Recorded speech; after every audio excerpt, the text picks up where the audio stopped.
Donc, le cas là est appelé impédance de dipôle et couramment, le coefficient de proportionnalité est noté Z. Donc, on note généralement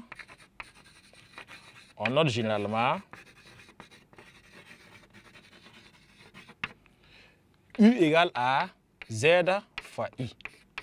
Voilà. Donc, ça veut dire aussi que Z égale à, si on veut Z, U égale à Z fois I. Si on veut Z, Z va faire alors U divisé par I. Et par rapport à l'unité de Z, nous avons ici Z qui est égal au rapport entre une tension et puis une intensité. Donc, ce rapport-là sera alors tension sur intensité. On sait que ça s'appelle en ohms, comme dans le cas d'un conducteur ohmique. Donc, Z s'exprime en ohms. Z s'exprime en ohms. Donc, le symbole de ohm qu'on connaît depuis longtemps qui est comme ça. Donc, 16 élèves, 16 apprenants, rapidement récapitulatif. Donc, lorsqu'on fait varier la tension au bord du générateur, on va considérer que l'intensité de courant aussi varie proportionnellement. Et ça veut dire que dans un circuit RLC, nous avons l'intensité du courant et la tension, l'un et l'autre varient proportionnellement par rapport à l'autre. Et le coefficient de proportionnalité noté Z est appelé impédance du circuit. Donc, sur cette base, nous pouvons voir quelques cas particuliers. Si on avait affaire à un dipôle, un conducteur ohmique seulement, on aurait les mêmes relations. Pour un conducteur ohmique, on aurait écrit simplement que les Z du conducteur ohmique, la ZR là, serait égal à UR divisé par I. Si le circuit, c'est un condensateur, on va voir que Z du condensateur égale à U du condensateur divisé par I. Et si le circuit, c'est une bobine, alors on aura Z de la bobine égale à U de la bobine divisé par I. Donc cette première relation expérimentale établie nous permet de pouvoir calculer les Z, connaissant les U, la tension au bord du dipôle en question, que ce soit un dipôle RLC ou un dipôle R ou LOC simple, ça permet de retrouver les impédances des dipôles. Et les impédances s'expriment en ohms.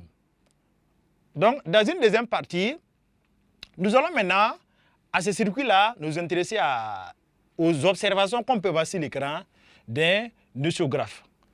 Pour voir les observations sur l'écran d'un notiographe, nous allons placer à l'extrémité ici une masse.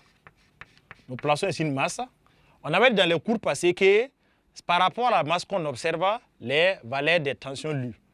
Donc si nous venons placer une voie ici, cette voie-là, que je peux l'appeler YD, elle permet de lire entre la voie et puis la masse, c'est R qui est au milieu. Donc ça permet de lire la tension au bord du conducteur ohmique. Si à l'autre extrémité, on place une voie Y1 ici, de Y1 jusqu'à la masse, il y a tout le dipôle RLC, il y a R, il y a L, il y a C. Donc la voie Y1 permet de visualiser la tension au bord du dipôle RLC. Et généralement, lorsque vous faites la manipulation avec un notiographe, vous allez constater que dans la plupart des cas, il y a un déphasage. Vous allez voir qu'il y a une des courbes qui est décalée par rapport à l'autre. Et le décalage qu'il y a entre les deux courbes-là permet d'évaluer le déphasage entre la tension et l'intensité. Et on avait déjà dit que la voie qui mesure le UR, qui permet d'observer les variations de la tension UR là, cette voie, la courbe qu'on a est pratiquement la même courbe que pour l'intensité du courant dans le circuit. Voilà, parce qu'au niveau du conducteur ohmique, là, U et R sont les mêmes, presque les mêmes à un facteur R près.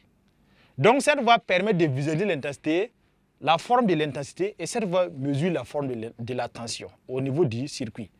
Donc on peut observer déjà les décalages. Et dès que vous avez les observations, les deux courbes sur l'écran de l'oscillographe, alors il y a une formule qui permet de trouver le déphasage phi qu'on a abordé dans les chapitres précédents. Et le phi est déterminé par la relation phi égale à 2pi sur la période multiplié par le temps delta t. Ce temps delta t, c'est regarder quel est l'espacement du temps entre les deux courbes. Quelle courbe est en avance, quelle courbe est en retard. Donc delta t peut être positif ou négatif. Avec ça, on peut arriver à avoir le phi expérimentalement sur l'écran de l'oscillographe. Et ce phi, il y a certains cas, si on se réfère au cours passé, si nous avons affaire à un condensateur, ce phi, sa valeur vaut exactement moins pi demi. Si on a affaire à une bobine, ce phi vaut, une bobine pure, ce phi vaut exactement plus pi demi, ce qu'on a vu au chapitre précédent. Et si on a affaire à un dipôle RLC, le phi est variable. Le phi peut être égal à 0, le phi peut être égal à... Il peut être positif ou le phi peut être négatif. Donc, on rappelle, graphiquement, le phi d'un condensateur, ça fait moins pi demi en observant sur l'écran. Le phi d'une bobine pure, S'il n'y a pas de résistance interne, ça va faire plus B demi, qu'on a vu au chapitre 12.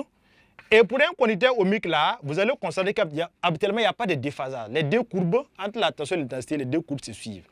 Ça veut dire que là-bas, les filles, de la tension par rapport à l'intensité vaut 0 radian.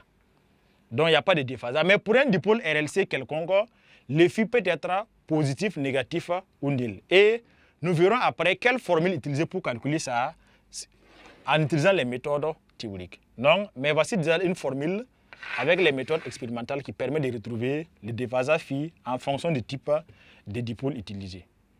Donc, 16 apprenants, pour résumer ce paragraphe grand 1, il s'agit d'utiliser, de retrouver les impédances graphiques et par la méthode expérimentale. Et avec les mesures de la tension et de l'intensité efficaces, en faisant les rapports, on peut trouver les impédances au bord d'un dipôle et RLC en faisant le U général. Voilà, mettre ici U général, divisé par le I, c'est les mêmes I qui circulent dans le circuit. Pour les conducteurs ohmiques, c'est UR sur I. Les condensateurs, c'est UC sur I. La bobine, c'est UB sur I.